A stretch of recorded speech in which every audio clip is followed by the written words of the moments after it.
payments that we received, and now those are becoming due. So we call them bond redemptions. So we have to pay back the money we borrowed as a country in the past. So it's becoming due now, maybe 10 years later. Okay. You know, it's becoming due now. That also is an impact. Secondly, it's the state-owned entity bailouts. Yes. Those also have an impact on that debt to GDP ratio. Thirdly, the mushrooming wage bill is also having an impact. And also, finally, the competing interests in terms of paying social grants, you know, those are also, you know, causing a lot of demand. But the biggest line item out of all of this is the interest that we pay on the debt. So we call it the debt service cost, but it's the interest. That interest is the one that is taking a huge chunk of the pie. So, for instance, if I have to explain that, if you have to look at the health budget, it's actually much less than what we pay on the debt. That is the enormity of how much we are paying. And the money we are paying on servicing the debt, there is no value to South Africans. There is no benefit. There is no service delivery. There is no infrastructure. We are just paying a third party, banks out there, you know, for the money we have borrowed in the past. So issues like healthcare, education, even the police, service delivery, those are going to suffer. Now there's even more of a competing interest in the sense that now we have an NHI, which has to be funded. It has to be added to the health budget. Now, where is that money going to come from? So the question then is to say, how does the Minister of Finance now traverse this thin line between revenue and expenditure? Where do we get the money? So the solution that has been proposed is to say we must tighten the belt as a country to what we call fiscal consolidation. And we've seen the offshoots of that in the last financial year, where we did manage to achieve, not much, but quite 0.4% of GDP as a primary budget surplus. Still not enough, but it's still, it shows that the efforts that we've been making in terms of reducing our expenditure are paying off. But what we have to do, we have to sustain that every year. Because every time we go to the money markets to borrow, because we have been graded as a sub-investment grade or junk status by the rating agencies, we borrow at high cost. So when we demonstrate to the lenders and to the rating agencies that we are dealing with this debt situation, they will then reconsider our credit rating as a country, our sovereign rating. So I think that the important thing then for South Africa is to say that let us be consistent and remain prudent when it comes to spending, because there are competing demands and there's only so much that we have as a country. And Doc, then I know that the FFC has previously suggested that fiscal policy should not just focus on cost cutting, right, but also on investment-driven economic growth. Now, can you take us through the alternative approaches then that could ensure long-term fiscal sustainability while still meeting the needs of the citizens? One of the key areas we can look at is local economic development. Most of our people in the rural communities with the municipalities around those areas, they need jobs, essentially. Unemployment is a huge problem. And with the growth rates that we have currently, which are pedestrian, less than 1%, these are not enough to actually absorb labor market entrance. So we need to grow the economy, and one of the ways we can grow that is to stimulate local economic development and also infrastructure development. We need to actually work on infrastructure as a job creator. But the challenge there rather is that the institutions that are supposed to lead infrastructure are the state-owned entities. Some of them are failing in the sense that they are not meeting that mandate. And so now we have to look outside of government to assist us with those infrastructure developments, and that is through public-private partnerships. But then those also have their own nuances that we have to look at. Doc, we never have enough time with you. Just as a last question, we'd like to know from the FFC's perspective then, do you then think that the Minister is going to stick to his fiscal consolidation strategy that we've seen in your budget for 2024 and the medium-term budget that he delivered last year as well? I think the Minister, because he has made that commitment, and also the international financial institutions that are observing South Africa have, engaged South Africa to say you need to remain consistent on this fiscal consolidation. The Minister really has to find a way either to find revenue elsewhere or to cut the belt. We've had the IMF, who came to the country, they made strong recommendations. One of their recommendations, though, which they have made, is that South Africa must regulate a fiscal anchor. What that means is that we must legislate a benchmark where we cannot go above in terms of accumulating debt. But as a FFC, we don't think that we need to go there at this point. We believe that because we have shown that we can, if we do cut the spending, that we can achieve, a primary balance surplus. We must just sustain it and stay the course. And do you think that people, the ordinary South Africans, should fear that there might be an increase in tax? I do not think there will be an increase necessarily when it comes to income tax. But when it comes to VAT, perhaps we might see some increase there, because you would remember that there was VAT income that we have lost as a country. Remember when Eskom was not effective, we had to buy fuel. And when we bought that fuel, there was tariffs and VAT on that. That was revenue for the country. Now that Eskom is stable, in a way, we no longer gain that income. So what that means is that we have to find other sources of income. So either it's going to be VAT through businesses, or but Minister, maybe he'll talk about it. But it's going to be an interesting discussion, obviously. But I think at this point, when it comes to the normal Joe on the road, they do not have enough money. They are taxed as it is. Of course. You know what I'm saying? Yeah. Thank you so much for your time. Thank you so much. Thanks so much again. Thank you.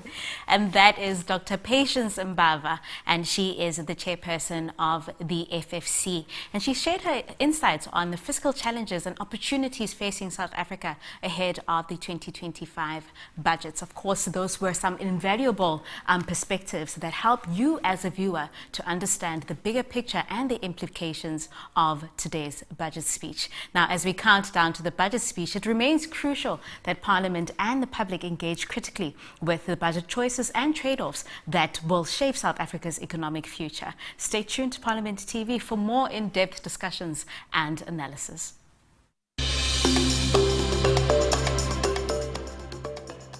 Following the President's State of the Nation address on 6 February, the Minister of Finance, Mr. Enoch Godongwana, will present a budget allocation for 2025 to Parliament on Wednesday, 19 February at 2 p.m. The budget speech, among others, aims to balance economic growth and support for the vulnerable in our society despite limited resources. During the speech, Mr. Godongwana will outline all the financial, economic and social commitments that the government will prioritize in its planned expenditure. The Minister will provide a detailed plan for 2025 spending, including proposals for revenue collection to help fund government's planned interventions and commitments. He will also introduce the Appropriation Bill and table the Division of Revenue Bill, which Parliament will process in the following months. The budget process is one of the critical instruments that Parliament utilizes to conduct oversight over the executive. Watch the budget speech live across Parliament's platforms from 2 p.m. on Wednesday, 19 February. Your Parliament, your voice, your future.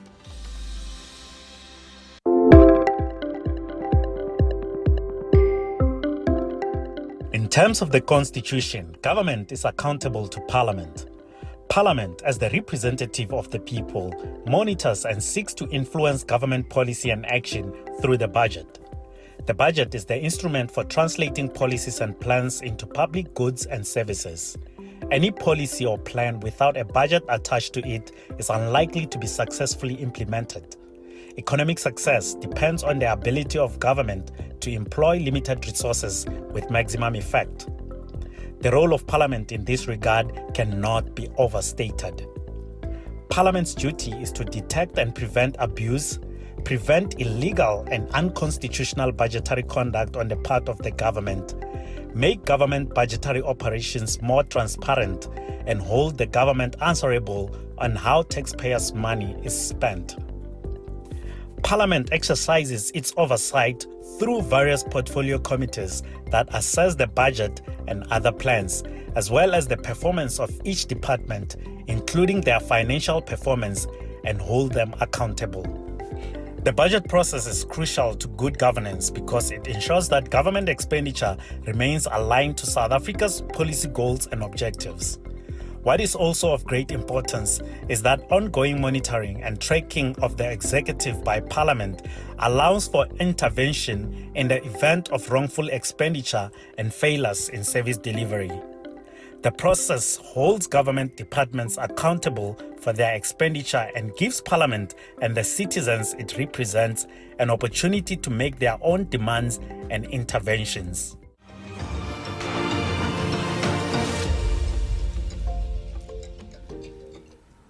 Welcome back, and you're still tuned into Parliament TV on DSTV channel 408. One of the most critical aspects of the national budget is ensuring that it addresses the needs of provinces and municipalities, which are at the front line of service delivery.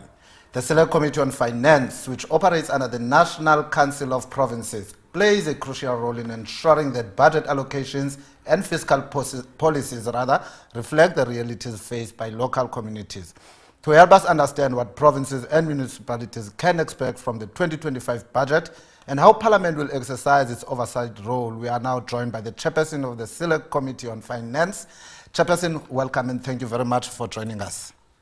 Thanks very much, Awit Tembi, and greetings to the viewers out there. Chair, if you can just start this conversation by having you explain the role of the Select Committee on Finance and the National Council of Provinces in the budgeting process. I think the first thing you must understand that when we say we are National Council of Provinces, as a NCOP, we are sent by provinces, and we are all another sphere of Parliament. So ourselves as Select Committee, we are making sure that the issues or the issues that are from the provinces are addressed at that level. So I think it is our role to make sure that as a Select Committee, we make sure that the provinces and the municipalities are expecting that there will be an increase, especially in this budget speech from the minister. That's what is expected, because we met with SALGA as a committee, and then they also raised the point that it is unfortunate that whatever the budget, the MTBPS, if you recall, that it was not covering them, and most of the issues or service delivery was not addressed. And since we know that the municipalities and the provinces are at the cold phase of service delivery, so it is important that they are expecting the minister to increase their budget. Thanks. And as you rightfully put it, the president also emphasized on the funding of the municipalities and also strengthening of these municipalities in terms of capacity and also technical skills. So as many of these provinces and municipalities, they still continue to struggle with inadequate funding, rising service delivery demands and misfinancial management. Would you say there's an urgent need for increasing their budget allocations, and what arguments should be made to support this increase? I think it must be known that as they be increasing the funding, it must also note that there is the annual performance plan that you also have to monitor, because during our provincial week, we have realized that in most cases, most of the budget, as we've been sent to the provinces, they are not doing what they're supposed to do. And then for that annual performance plan that we expect from the provinces, it is we anticipate that for this budget, if the budget is going to favor them as we expect that there could be an increase on their budget, we're going to monitor and to make sure that whatever money that is being sent to the provinces and the municipalities are going to be monitored, and there will be an accountability, because there's an issue of non-accountability in most cases, which the community is also complaining about. Everyone is complaining to say, but you said you have built the stadium, but you don't see the stadium. You said you have built the clinic, you don't see the clinic. So I think it's one of the things that we have looked at as a select committee to say, we are going to follow the money. Thank you. I'm glad that you mentioned the issues of non-accountability and also following up on the money. And it's not the first time that we are faced with those challenges. What is the 7th Parliament or the 7th Parliamentary Committee going to do to ensure that there is that accountability and that monies that are appropriated really get to be used for the project that they have been allocated for? As I indicated, is that as we will be following the money. Currently, there is a process that we have sent out a circular or to say we invite all the public to bring the comments in terms of what is expectations. And we believe that we are going to have a public hearing also and listen to what they will be saying with regard to the budget. But over and above, I think it's very much important that as a select committee, we are inviting the provinces, we can invite the municipalities, we can invite everybody, as long as we get a complaints from any public to say, we are having a complaint of not getting the services, so we are able to be a mouthful of the public in Parliament. Chairperson, understanding that there's not enough time before the proceeding starts in the dome, but I want you to maybe speak to the people of Hammanskraal. We know that there's been a challenge in Hammanskraal in relation to water there, and just about a few minutes ago, probably will not be privy to it now because that statement would have been issued as you were making your way to the studios. But Parliament has issued a statement, the Portfolio Committee on Water and Sanitation, whereby they are calling on municipalities to benchmark the city of Cape Town in terms of water resource management because of their good strategies in terms of reserving water. So for the people of Hammanskraal that have been sitting without water for isikhathi eside, womuphi umyalezo nozushiyele bona ukuthi okanye womuphi umyalezo wethemba nozubanikezela abantu base Hammanskraal lokuthi kuzokwenziwa yi-committee select committee on finance ukuthi ibhekane nenkinga ababhekene nazo? Thanks, Tembi. I think the water and sanitation portfolio is dealing with that matter, and then they will also assist them because remember, we have a select committee of water and sanitation, and also we have the portfolio committee, and also, as I recall, the Minister of Water and Sanitation, Majudina, was able to address the issue of Hammanskraal. I think the National Parliament is busy handling the matter, and we hope that at the end of the day, the problem of water is going to be addressed because it is an outcry in the whole country to say how best can we assist our public in relation to the issue of water. I think even where I'm coming from, we also have a challenge of water, whereby sometimes we don't know whether it's a challenge of the municipality or is a challenge of the service provider being Mahali's water, on all those things. So I think the Department of Water and Sanitation, especially under the leadership of Mema Judina, will be able to address the issue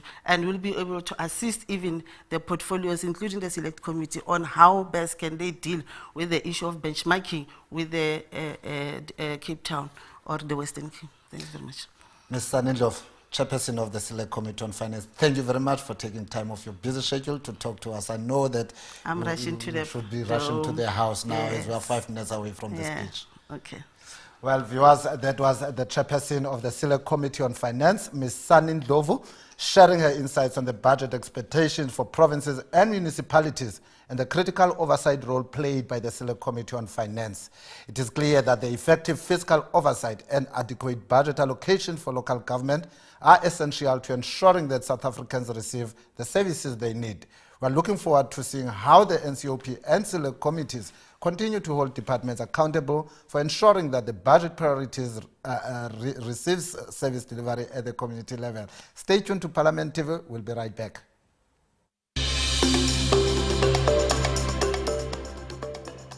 Following the President's State of the Nation address on 6 February, the Minister of Finance, Mr. Godongwana, will present the budget allocation for 2025 to Parliament on Wednesday, 19 February at 2 p.m.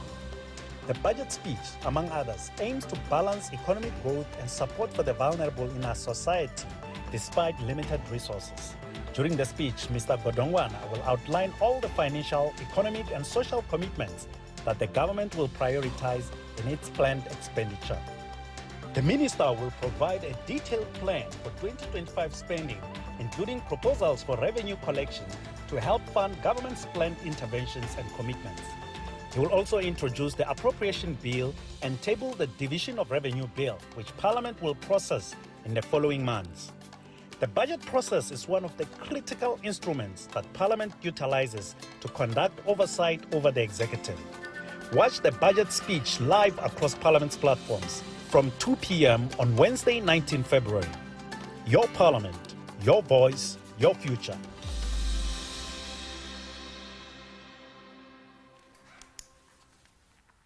You're still tuned in to Parliament TV right here on channel 408 on DSTV. And of course, you can follow, like, and subscribe on YouTube, X, TikTok, LinkedIn, IG at Parliament of RSA. And tell us what your expectations are from the Minister of Finance's speech right now at around 2 o'clock, 3 minutes to there. And he will be giving us that speech with regards to what he has for us in terms of the budget speech that aligns with the State of the Nation address that the President delivered last week on the 6th of February.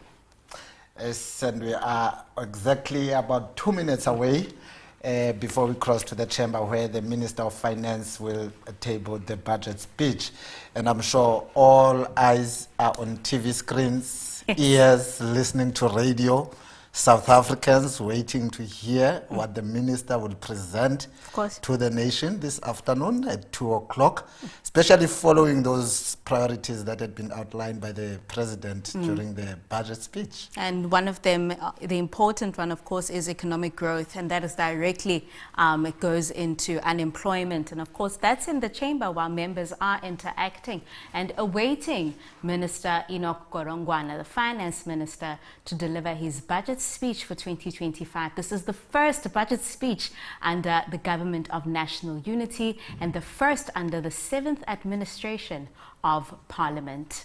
And a number of familiar faces there on your screen with the members of Parliament interacting before the Minister of Finance takes to the podium and deliver the budget speech. And of course, the event is taking place at Nieuwe Dome. Yes. If you come across, if you come closer to Parliament, or if you are in the parliamentary vicinity, you will see a big dome in one of our parking areas. And if you're wondering what is happening there, just know that is where members of Parliament meet and discuss issues of national importance. And of course, that is because Parliament is rebuilding and reconstructing the National Assembly that was gutted down by fire in early 2022. And that is why we have that dome in the Nieuwe parking. And of course, members are there awaiting the Minister of Finance, Mr.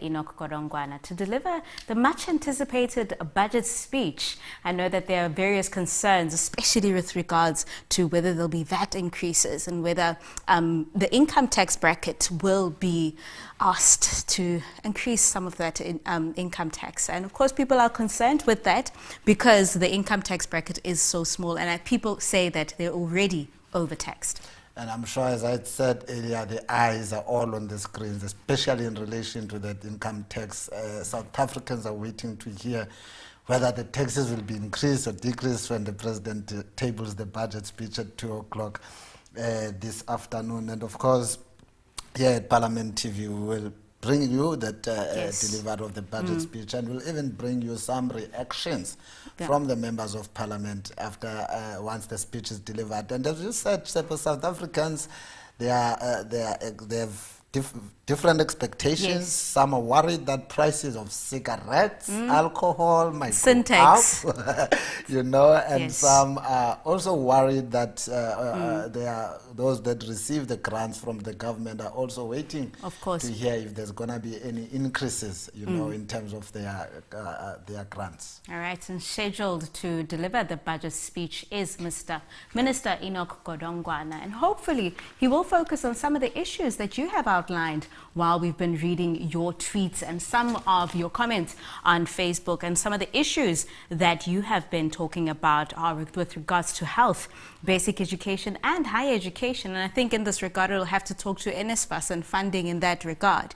We're talking about unemployment, poverty, water and sanitation, housing, transport, especially the railway infrastructure, and of course what the President promised in his keynote address of the State of the Nation address when he said South Africa will become a construction site. And I'm sure South Africans are waiting to hear how much money will be allocated for such projects, because we're really expecting, as the President had made a commitment, to see this country being turned into a construction site. There's lots of work that still needs to be done. Of course, if the country is turned into a construction site, there'll be opportunities of employment for young people, for old people, for almost everyone. So we wait to hear how much monies will the Minister of Finance be allocating for those projects. We are like 2 minutes after 2 o'clock, but we're still waiting. You know, when Tsepo goes on delivery budget, man, I don't think the minister should really be walking in there at 2 o'clock. Maybe you should be waiting and in anticipation and panicking. Like, makuzoba nomshado nje ukubona ukuthi make semile lapha umyeni lindu makoti engazi ukuthi kuphi kanti uyeza. And Tsepo, one other thing here with the minister, with the current Minister of Finance, you know, I was hoping that ngizofika lapha e-studio namhlanje ngifake lesi sigqoko because of today's event. And we're expecting, and you know, that's the signature of the Minister of Finance. It's unfortunate that we don't even have alus here to honor the former Minister of Finance and the late Minister Tito Mboweni, and obviously the other also late former Minister of Finance, Mr. Pravin Kota. Of course. However, we're still right here at Parliament TV channel 408, awaiting the much anticipated budget speech by Mr. Enoch Godongwana. Of course, you can join that conversation by liking, subscribing and following us on all social media platforms at Parliament of RSA, and tell us what your expectations are in terms of those strategies and those prioritizations in terms of the budget that the minister should look at. And Tsepo, we had a number of interviews earlier in the show. We spoke to the chairperson of the Standing Committee on Finance. We spoke to the chairperson of the Financial Fiscal Commission, Dr. Mbava. We spoke to the director of the PBO. And those are the people that play a key role in terms of this budgeting process. They were sharing some valuable insights with the committee. We also had, with our last interview, of course, the chairperson of the Select Committee on Finance, Ms. Sanin Dlovu. You know, also having a discussion on issues relating to municipalities, because we know that those municipalities are the closest service delivery areas to the people. So it's very important that that we do proper oversight, especially as Parliament TV on committees that oversee municipalities. We know that the President has raised serious concerns regarding the state of our municipalities. And also having spoken about youth unemployment and the high rates, I mean, it is good news that we received yesterday that in Q4 for 2024, the unemployment rate did decline to 31.9%. It's only a 0.2 decline. However, it just shows you that at least some work is being done. And of course, this is also associated to the Government of National Unity, where it is said that markets have been doing a lot better since the Government of National Unity was established. Now, is this something that we're going to see in the minister's speech? We still await that, and hopefully he will then also outline what the plans are in terms of SMME investment, in terms of infrastructure investment, in terms of medication as well, because we see that in provinces such as the KZN and the Eastern Cape, that there's a shortage of medication, and that is due to budget constraints. So the minister has a lot in terms of allocating. He has a lot in terms of ensuring that issues of health, education, unemployment, poverty, all these socioeconomic issues that we face on a daily basis are allocated money accordingly. And of course, then Parliament will play that role to ensure and monitor that money is followed. And definitely, those allocations, we're looking forward to hearing from the minister, but also it's also very important the role that will be played by Parliament, because the monies can be allocated, but there needs to be proper, of course, oversight. You know, as we expect, the departments will start tabling their annual performance plans for the 2025-2026 rather. So we wait to see, and the committees will have an opportunity to go through those annual performance plans before they can approve the budget. So they'll have to scrutinize and see whether those programs, the targets that have been set, they can be achievable, because some of the complaints that have come through from the portfolio committees of Parliament is that these departments will come to Parliament, present targets that are unachievable. So we also expect that to see that that oversight role from Parliament, especially in relation to the reports of the Auditor General of South Africa, because AG issues reports every day on the performance of this department. It is up to this institution to ensure that it conducts proper oversight over those departments. And of course, just yesterday we had the Minister of Electricity, Dr.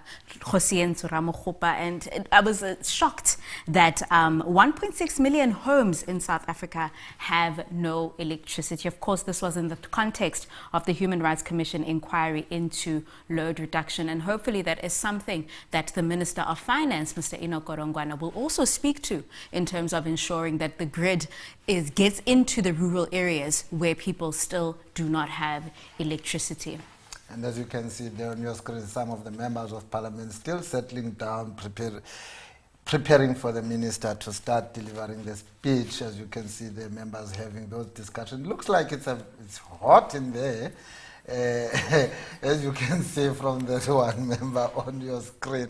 I'm not sure whether it's hot because of the weather or it's hot because of today's event. When we talk finances, things tend to get a little bit hot, Temikosi, because one doesn't know what to anticipate or expect from the budget speech that Minister Enoch Godongwana is set to deliver shortly. Of course, those are shots from the Nieuwemeester Dome that is the serving as the National Assembly while Parliament is being rebuilt and reconstructed. And you can see the technology being at play. Cell phones, everyone seemingly on the cell phone. And only if you could get a sneak preview of what's happening in those discussions. We don't know whether they are relating to the speech that is about to be delivered this afternoon, or it's just members having their normal conversation. But like I said, the place looks like it's very hot. That's another member there. Obhizi ozama ukuziphulula for umoya, so kuyabonakala ukuthi kuninzi okulindekeleyo ukuthi kuwenzeke namhlanje kuleya sitting yenzeka eNieuwemeester idome, as I had said, that is there in one of our parking areas. That is located just across the road from Parliament precinct. And we are just a few minutes late, about almost 9 minutes late, however, as we await Minister Enoch Godongwana to announce the budget speech for 2025. Let's take a break. You're still right here on Parliament TV.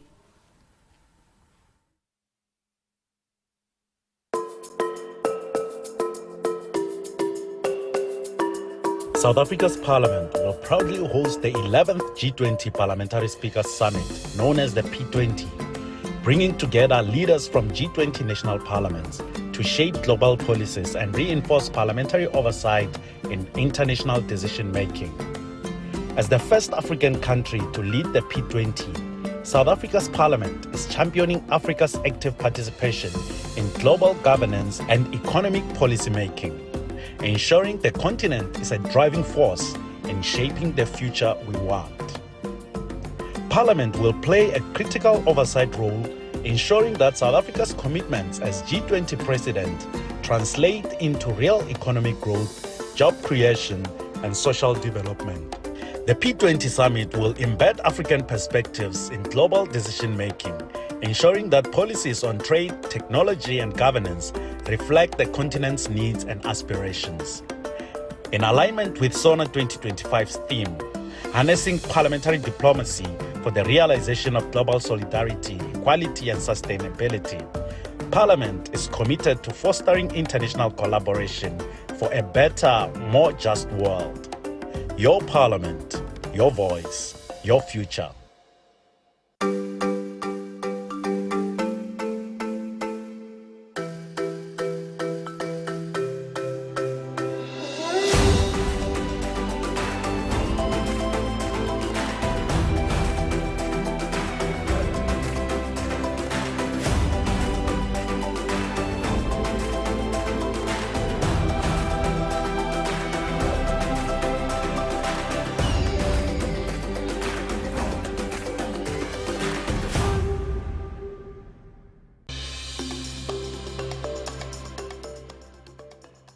Following the President's State of the Nation address on 6 February, the Minister of Finance, Mr. Enoch Godongwana, will present a budget allocation for 2025 to Parliament on Wednesday, 19 February at 2 p.m.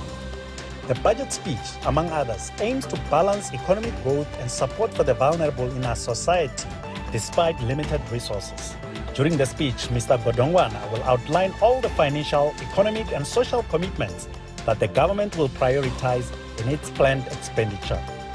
The Minister will provide a detailed plan for 2025 spending, including proposals for revenue collection to help fund government's planned interventions and commitments. He will also introduce the Appropriation Bill and table the Division of Revenue Bill, which Parliament will process in the following months. The budget process is one of the critical instruments that Parliament utilizes to conduct oversight over the executive. Watch the budget speech live across Parliament's platforms from 2 p.m. on Wednesday, 19 February. Your Parliament, your voice, your future.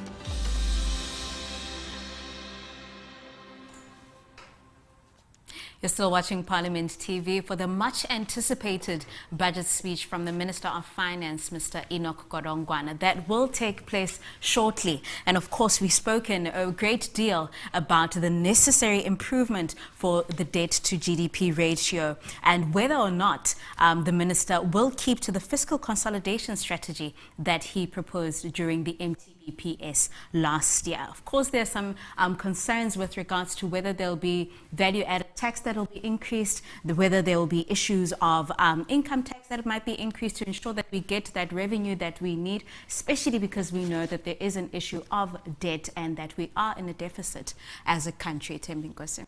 And of course, you can continue follow these proceedings here on Parliament TV, DSTV channel 408. We are live in all our social media platforms at Parliament of RSA, on X, on Facebook, YouTube, Instagram, LinkedIn, as well as Facebook. We are 13 minutes away from 2 o'clock. We are still waiting for the Minister of Finance to deliver his national budget speech for 2025. Of course, Minister would then be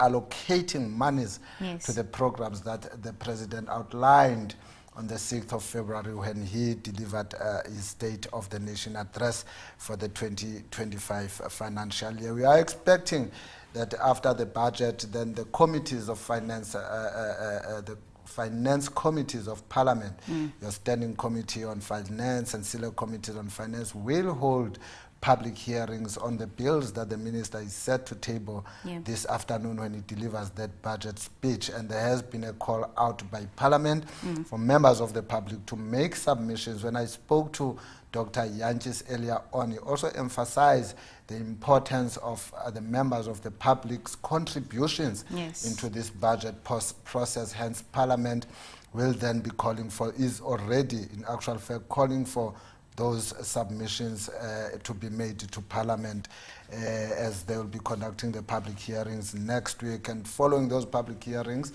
we'll then expect the departments, various departments, to table their annual performance plans to the committees of Parliament for scrutiny, so that we can see that whatever plans and the budget that they put into those plans is something that can be realized. And just a reminder that the budget is more than just numbers. It is about shaping the future of our economy and funding key government priorities and ensuring that resources are allocated to where they are needed most. Of course, Parliament plays a key role in this and is at the center of ensuring that there is accountability and oversight over the government departments. And as the legislative arm of state, Parliament doesn't just receive the budget, it scrutinizes, debates and approves it. And so today we of course will be awaiting what the Minister of Finance is going to say. Of course, members in the chamber are getting ready, and hopefully the Minister will be able to deliver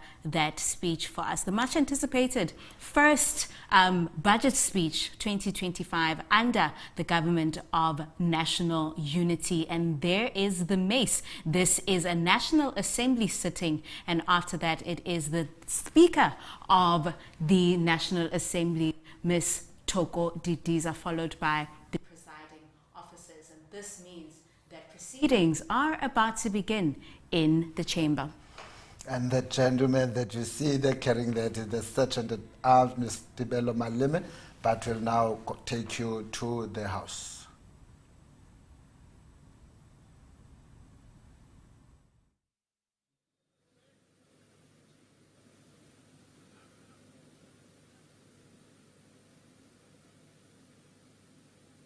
May we be seated?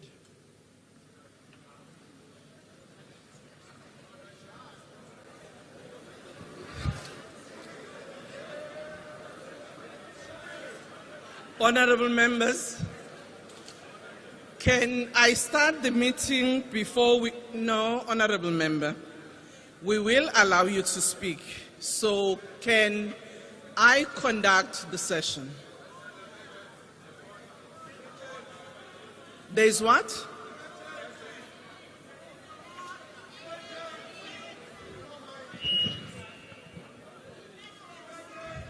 What is the emergency about?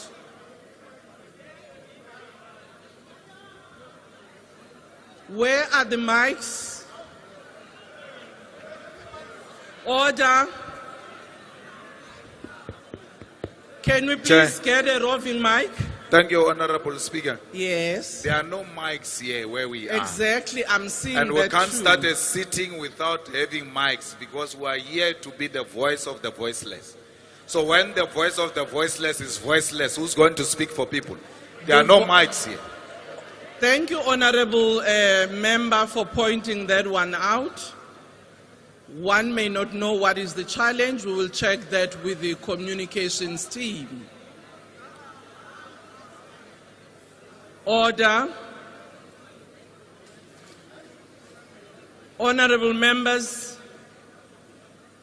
for now, since there are no mics that are connected, which unfortunately had not been brought to our attention, we will try and utilize the roving mic where necessary.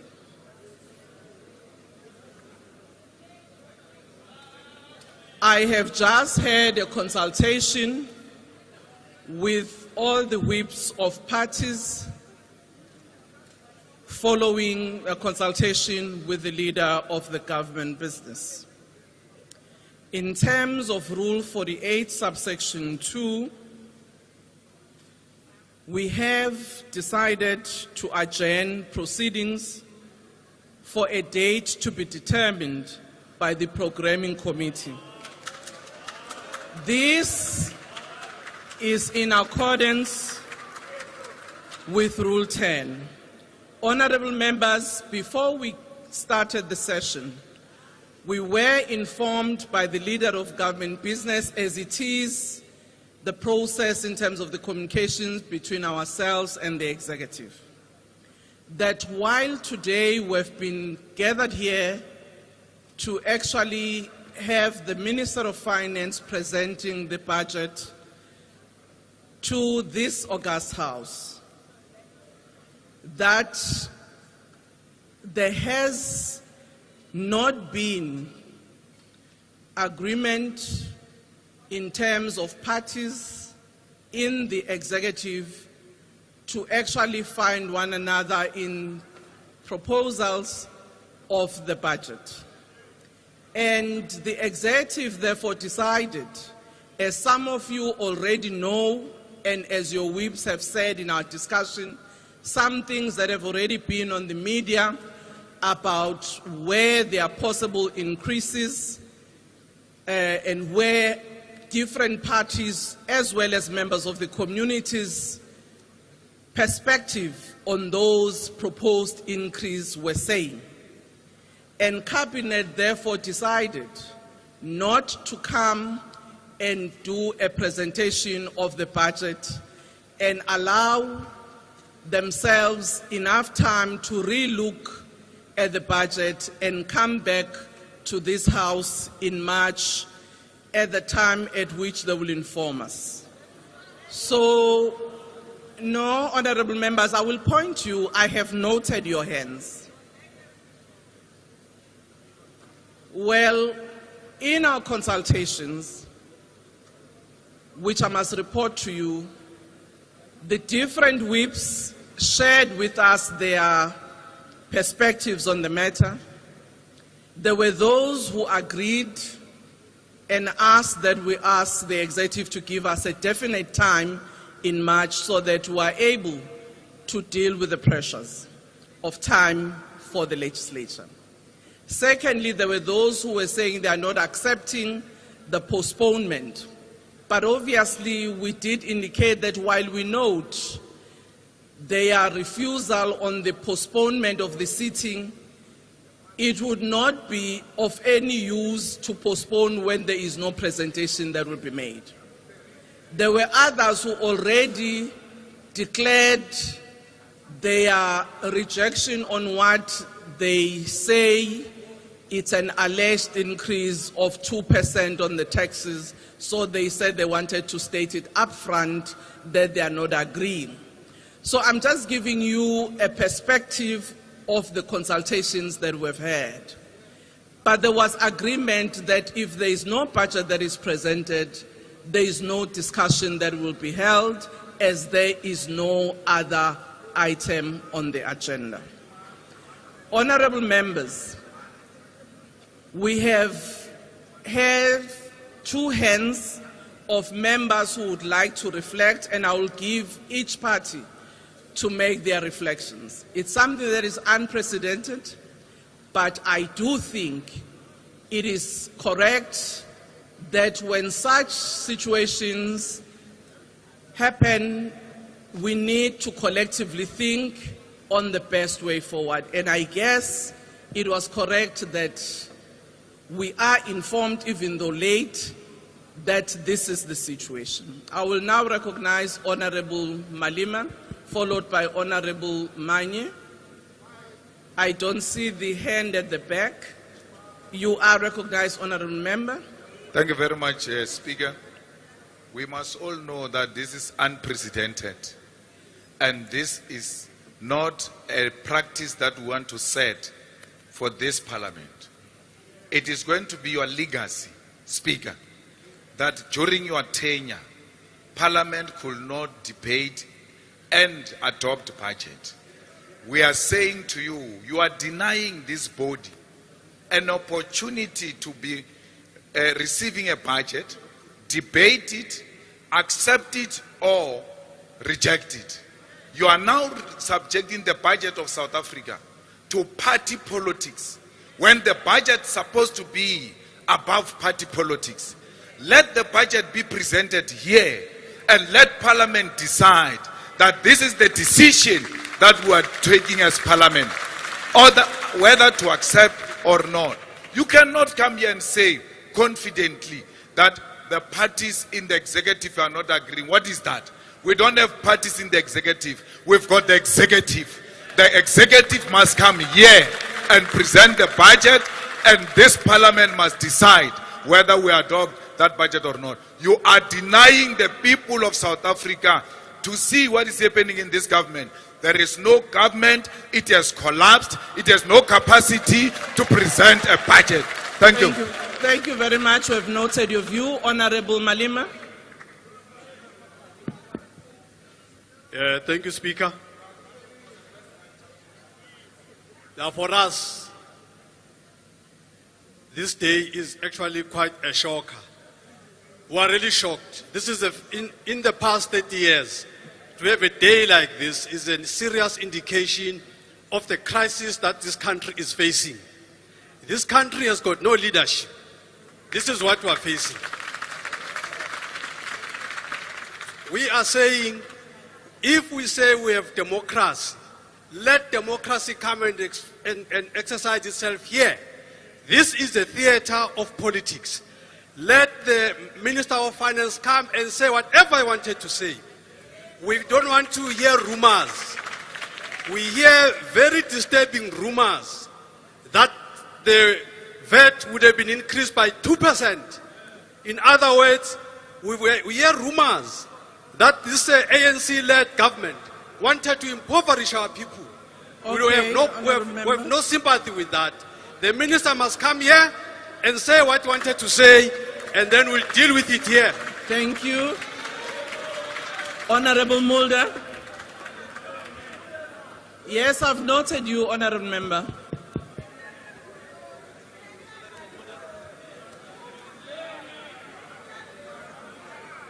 Order, honorable members. Let's allow other parties to express their views. Honorable Mulder. Honorable Speaker, this is not a time for cheap politicking. This is serious. It's the first time since the new democracy in 1984 that this has happened. But we also understand that the Government of National Unity is serious about South Africa and about the future.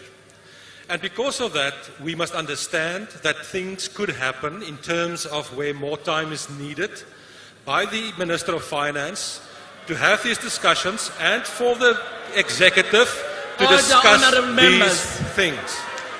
Order. Honorable members, your leaders of party spoke and they were given time to express their views. Whether others agreed or disagreed, they listened. And I would ask us to do the same. Thank you, Honorable Mulder. Thank you, Madam Speaker. If we are serious and if we are responsible, we will understand the circumstances. And we know that some political parties will try to make cheap and score cheap political points. I think we need to be responsible. We need to think in terms of the economy and the message that it may send. And we, from our side, will support the decision and give ample time for the executive and the Government of National Unity to come to the right conclusion. And it's not true that Parliament will not have an opportunity to discuss this. When the time is right, we will all, as representatives of the people, discuss the budget in full. We support the decision. Thank you. Thank you, Honorable Nkwankwa.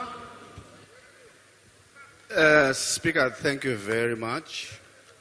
Where was this discussion held? Why was the UDM not part of that discussion? As a result, we cannot support a decision that we know absolutely nothing about. Secondly, we should not treat a proposal from the executive in the nature of a budget as fait accompli. It is only final after Parliament has approved it. It is therefore logical, if the minister was going to table a proposal, that the proposal should have been tabled here for Parliament to consider, and if Parliament does not agree with that process, we can arrive at a different outcome altogether. Thank you. Thank you. On the issue of your consultation, Honourable Member, I'm sure you will be clarified because all the whips were asked to have and have consultations here. Honourable Maimane. Thank you very much, Honorable Speaker and honorable members. Today does mark a historic day. What I do believe is absolutely important is that what we do in this House is guided by legislation. And therefore the Money Bills and Related Matters Act does compel us as to a particular timeline as to when the budget is going to be tabled, what committees are meant to process it, and how that goes. I want to appeal to you as the Speaker. Firstly, we have raised continuously in this House through the Appropriations Committee about how truncated the time is for the processing of the budget. So any natural delay that emerges as a function of today does in fact mean that Parliament is placed under pressure in not being also being able to consult with the people, for this is where the people are represented. So may I ask that it must not be an arbitrary decision as to when this must be tabled. We must be given a firm date so that we can work the timetable consistent with law. Otherwise, the disagreement that took place today will end up in the court of law, and we as Parliament will be held accountable for that. So let me propose that we get a firm date. We also get the tabling, as the President has promised, of the medium-term plan that he announced, so that we have a framework within which to interpret the budget from. So, Speaker, let us stick to our own laws. Otherwise, we will be inconsistent with that, and the people of South Africa will hold us accountable for that. Thank you very much. Thank you, Honorable Ganga. Ghana. Thank you very much, Madam Speaker. I was part of the consultation that you called, and in that consultation there was that understanding that given the disagreements at the cabinet level, and that they are not ready to table the budget now, that the postponement be given. So I'm just standing to say that I was part of that meeting, and we have agreed that the budget be postponed. Thank you very much. Order. Honorable members, can we please respect one another? Your leaders of parties did express themselves, and they were listened to. And I think it is important for all of us to be respectful of each other, even if we disagree. Honorable Swart. Thank you, Speaker. On behalf of the ACDP, we did indicate our support when we had the discussion, but we did request that a specific timeline is given, because there can't be an agreement to extend this indefinitely, and we trust that you, Speaker, will engage with the leader of government business so that we know to what date this is postponed. We need calm heads, we need level-headedness at this time, given the fact that the executive has decided not to table a budget today, and it could have severe impact on the markets and on the currency, and therefore we need to send a message that we, and those parties that are in agreement with the postponement, that this is in order for the Government of National Unity to obtain consensus on some contentious issues, which could also be linked to the VAT increase. So from our perspective, we would plead for members, for the broader public, to understand this is a first budget by this Government of National Unity. Let us enable it to reach consensus, and let us stabilize the markets and sentiments in the nation. That is the least that is required of us as responsible leaders in Parliament. I thank you. Thank you, Honorable Beasley.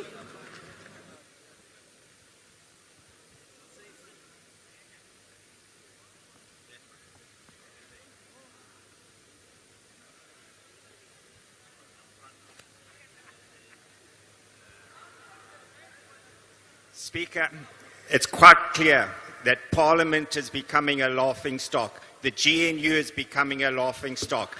The GNU is anti-poor, the GNU is anti-growth. Order, can we please listen to the Speaker on the podium? And it's an absolute disgrace. Our country is battling with economic growth. When the market sees what's happening with us, it's an absolute joke. And one of the reasons why they can't make a decision is because it's such a bloated cabinet. And the poorest of the poor are paying for a bloated cabinet. There are deputy ministers here that don't even know what they do. We don't know what they do. And we are paying for it, and it is unacceptable, and they should all hang their heads in shame. It is a disgrace. Honorable Hadebe.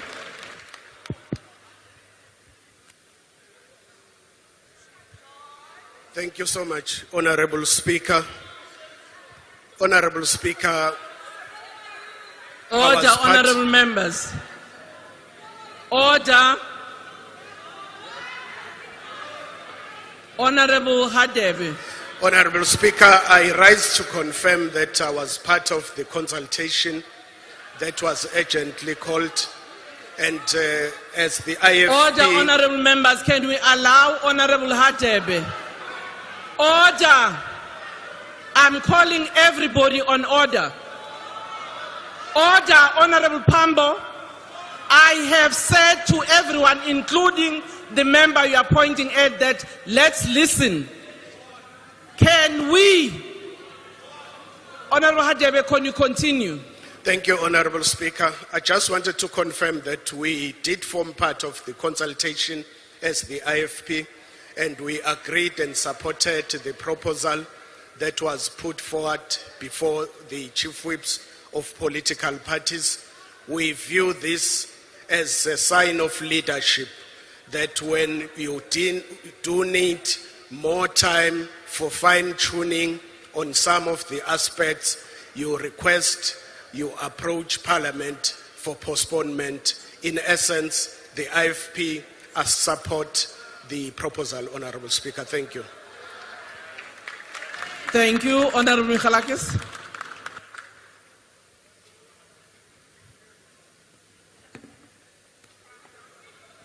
Thank you, Madam Speaker. Madam Speaker, contrary to what some of the opposition parties have said, what is happening here today is actually showing two factors that should create immense confidence in what is happening in this country. The first is that Parliament is not a laughing stock, but that Parliament is no longer a rubber stamp to bad policies that will cripple our economy. And the second message that should go out to the markets and to the people of South Africa, Madam Speaker, is that the GNU does not consist only of one political party. Madam Speaker, therefore, the DA supports this postponement, and we hope that the executive will use this opportunity and this time to consider all the proposals on the table, especially the DA ones, so that when we hear a budget that gets put before this House, that it will be a budget of growth that will put our economy on the path of recovery, and that will create jobs for the people of South Africa that they so desperately need. Madam Speaker, if that is the result, then the DA is absolutely willing to wait for a short while to hear a pro-growth budget. And therefore, we will support this postponement, but with a clear message to the executive, and particularly to our partners in the GNU, that you are not alone in the GNU, that we have an equal say, and that we will continue to fight for every single person in this country, most particularly the poor. We support this postponement. Thank you. Order. Order, honorable members. Al-Jama, Advocate Salim.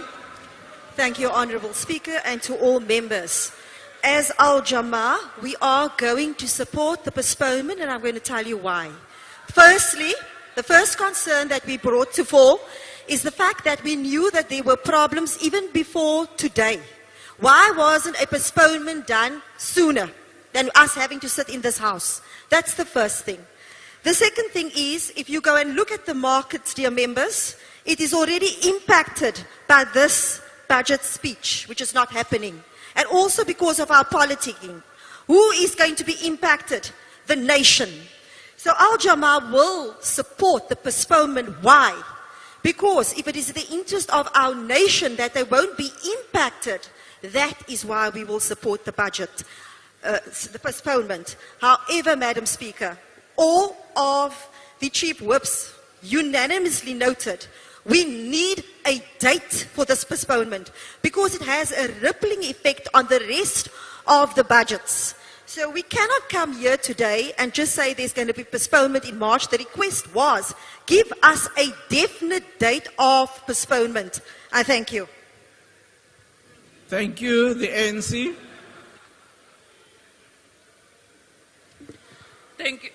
Thank you very much, Honorable Speaker. Indeed, we convened the Chief Whips Forum to consult one another as per the request of the Speaker. The Chief Whips who were in the House at that particular time, they were consulted because they were in the House. I ran all over here looking for the Chief Whips. No one was left deliberately. I passed there.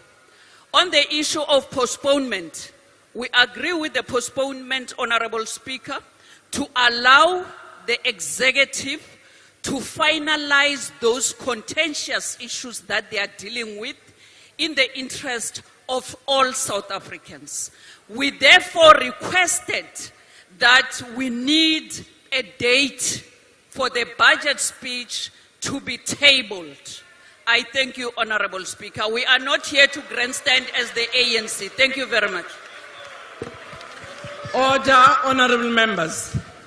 I have allowed all parties that have raised their hands. Honorable Zumula. Honorable Nkwankwa, you have already been given an opportunity.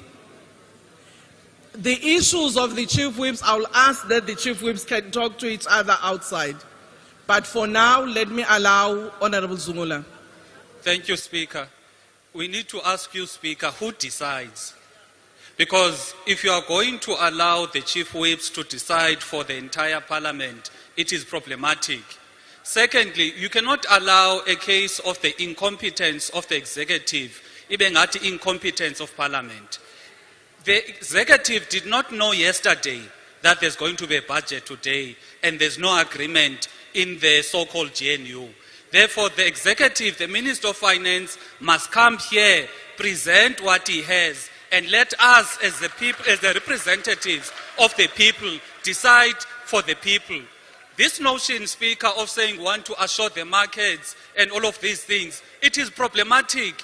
This House does not belong to the markets. It belongs to the people. We are the representatives of the people. Massive Minister of Finance presenting what he has.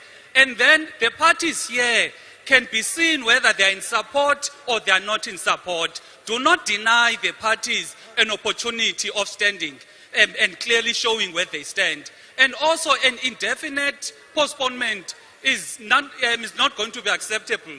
Because if let us wait for an indefinite postponement, what does that mean? And what happens if after that indefinite postponement, they come back again and then let's postpone again? We are going to have more and more postponements. Makaze apa, sizele lonto apa. UAT. Yale Speaker. Gona re le UAT re motho ha tla tlo presenta mona. E qaqilo ntwena ya tshwatle ya jwale. Ntwela ya phitlekanya jwale. Se ba tsholo ba ga bana le lona ba nna le safe. Ha tle mona tlo bua setjhaba se moemetse. Re ke be ra kgona ho sebedisa di resources tsa government for mahala ga tlela mona re na le baeti mona. Ha tle motho na go utlo re kgolo mo phiatlakanya le yena ha etsa tsa hae. Danke. Thank you. PA.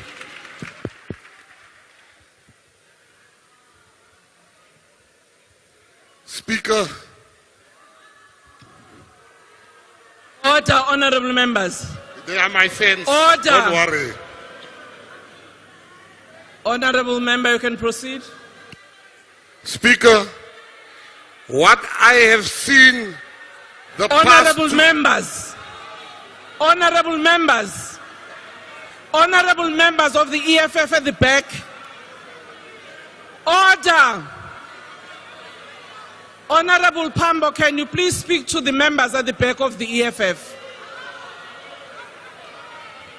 Honorable Mackenzie, can you proceed? All right. Speaker, what I have seen the past 2 weeks I want to tell the people of South Africa that I have seen humbleness, humility, and people that listen to each other. I want to congratulate the Minister of Finance. You came to present a budget which the DA, the PA, and the different parties didn't fully agree with. But the ANC were humble enough and say, let us hear you. What is it you don't like here? For 2 weeks we've been busy. We are seized with the last issue. A wise man changes his mind. We are united. This is not a one-party state. We are together, united, all of us that you see here. These ones, they will not know. They are a government in waiting. We are the government. The government is taking charge. Amen. Order, honorable members. Order. Honorable members, good.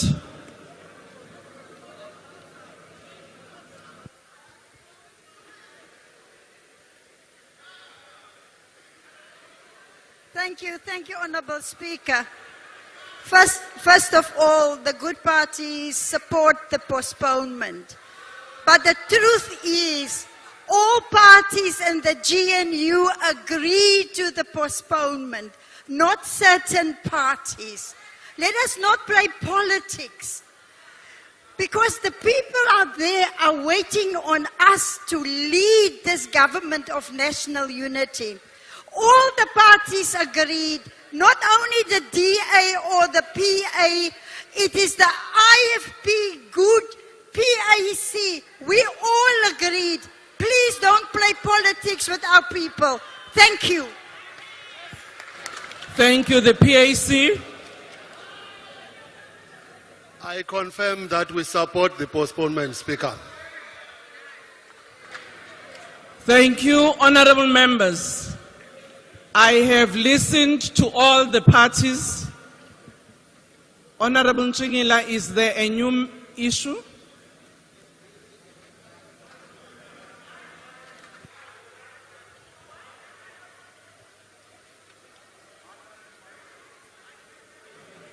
Honorable member, if it's again repeating on the issue of the postponement I've heard, I will make the ruling now. I just want to establish, Madam Speaker, that will Parliament reimburse the guests that we've invited to attend the budget? Well, thank you very much, honorable members. Honorable members, Honorable Dlamini, is there a new issue other than what you have already expressed yourself on?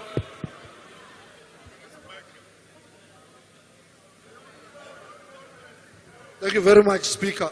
We want to call for a division so that we are clear. The members of Parliament here, they must by themselves express their decision on this question of postponement of tabling of the budget.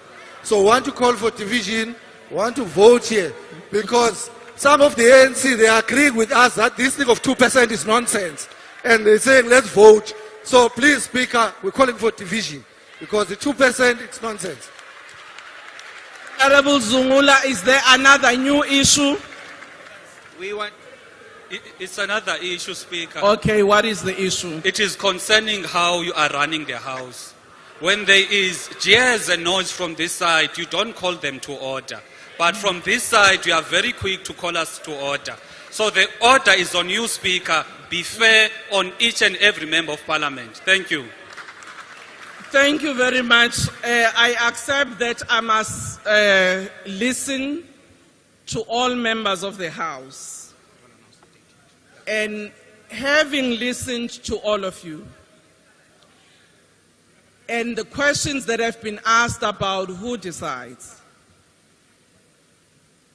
we were consulted by the executive through the leader of government business. And having applied my mind as the Speaker, it was clear that there was no budget that would be tabled. It was for that reason that I consulted all the parties, and I understand Honorable Nkwankwa unfortunately did not make that meeting. Though two of the parties did express their concerns, but unanimously all parties agreed that we postponed. Honorable Malima, I said two parties, which is the EFF is one, MK is another. Yeah. No, ATM was not in that meeting. So can you please not raise those issues which were not part of the meeting? Honorable members, clearly I've listened to the views of all parties, and I think it is in the interest of all of us and the people of South Africa that we postpone and allow time to the Treasury to finalize whatever they need to finalize. You wanted certainty. Executive has given us the date of 12 March to come and present.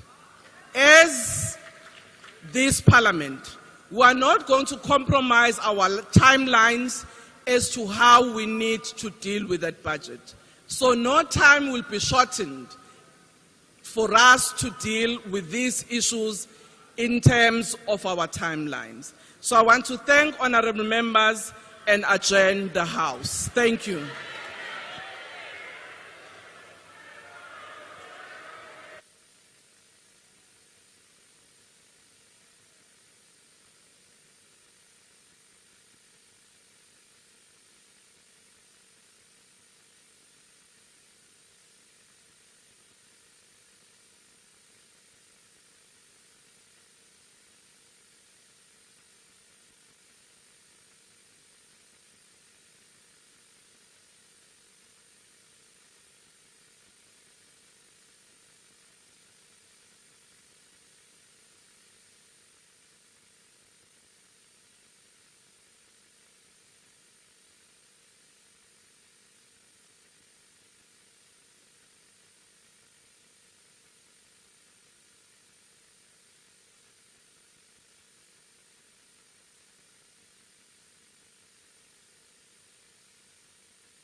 Welcome back. You're still watching Parliament TV on DSTV channel 408.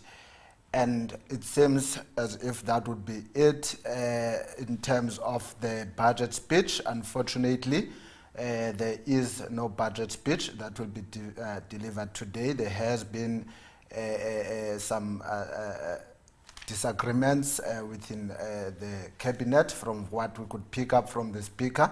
However, the budget speech is now postponed to allow the National Treasury to finalize all the issues of concern before that budget speech is presented here at Parliament on the 12th of March 2025. That is correct. As Teminkosi has mentioned, that the Speaker of the National Assembly, Ms. Toko Didiza, allowed members and provided the opportunity for them to air their views in terms of the postponement of the budget speech. Of course, we had been anticipating that the budget speech would take place today. However, because of the circumstances and unprecedented circumstances at that, the budget speech has to be postponed so that parties and members of the executive can just iron out some of those issues that need to be ironed out. And of course, this means that the date is the 12th of March 2025. And of course, you can watch right here on Parliament TV. And that also means that probably the hearings that we spoke about earlier with our interviewees, that would have been scheduled for next week to look at the legislation that would have been tabled together with the budget speech would be postponed, but please do await official communication from Parliament in that regard, and also be on the lookout for some of the changes that might be made by Parliament on its program to cater for the postponement of the budget speech to the 12th of March. And you can get that information on www.parliament.gov.za. And of course, some of this information will be shared on all our social media platforms at Parliament of RSA. Just follow, like, and subscribe, and you can be privy to that information. And of course, you can still be part of the conversation and let us know what your thoughts are on the postponement of the budget speech 2025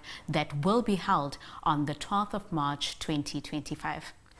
And as you would know, that Parliament TV will be right here and will make sure that we bring you a live coverage of that budget speech on the 12th of March, as we've done today with our build-up show, as we're expecting the minister to deliver the budget speech at 2 o'clock today. And kwabo babukeleyo emakhaya akwenzekanga njengoko sele usomlomo limiselo lunye usuku apha azotsho umphathiswa wezemali athule khona intetho yakhe lo mhla lowo i-12 kaMarch 2025. So we'll wait and we'll make sure that when that day happens, when that day comes rather, Parliament will be here. Parliament TV will be here to make sure that you are part of those proceedings. Of course, then Parliament is still responsible for performing oversight, holding the executive to account and ensuring that there is involvement, public involvement. And of course, this means you, because it is your Parliament, your voice, your future. And of course, just a reminder that the budget speech did not take place today. However, as the Speaker of the National Assembly, Ms. Toko Didiza, has indicated, the budget speech has been postponed to the 12th of March 2025, following some of those robust consultations with the executive. And from us here at Parliament TV, thank you so much for watching. Libizwa laka ke Tshepo Mori. Ndiyinzalelwane yamampondomise akutsolo. Igama lam ndinguThembi Nkosi Ngoma. Thank you for watching. Goodbye.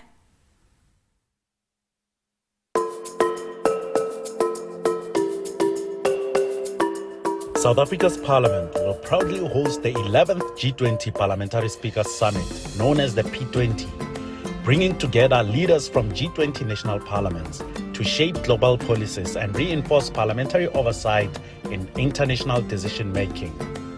As the first African country to lead the P20, South Africa's Parliament is championing Africa's active participation in global governance and economic policymaking, ensuring the continent is a driving force in shaping the future we want. Parliament will play a critical oversight role, ensuring that South Africa's commitments as G20 president translate into real economic growth, job creation, and social development. The P20 summit will embed African perspectives in global decision-making, ensuring that policies on trade, technology, and governance reflect the continent's needs and aspirations.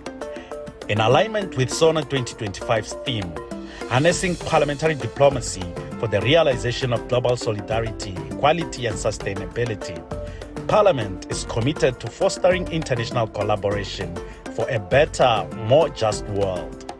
Your Parliament, your voice, your future.